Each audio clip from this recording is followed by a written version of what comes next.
Dans beaucoup de cultures, mais pas la nôtre, on apprend, heu, facilement aux enfants de 7 ans à redevenir présents comme ils étaient présents quand ils avaient 4 ans. C'est à peu près à 3 ans et demi, 4 ans qu'un enfant commence à être vraiment présent.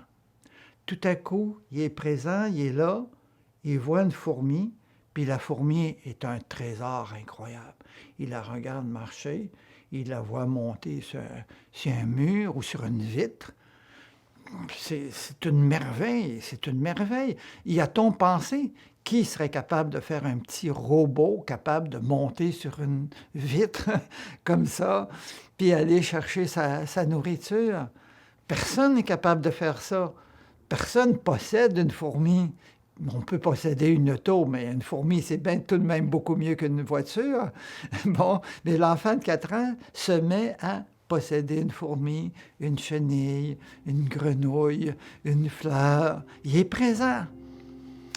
Progressivement, hélas, heu, heu, on l'entraîne dans le fluide social. Il se met, plus tard, quand il a 6 ou 7 ans, à vouloir être comme les autres, à vouloir faire comme les autres.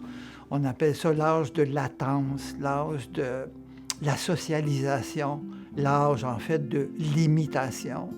Et puis là, il perd un peu de sa capacité d'être présent.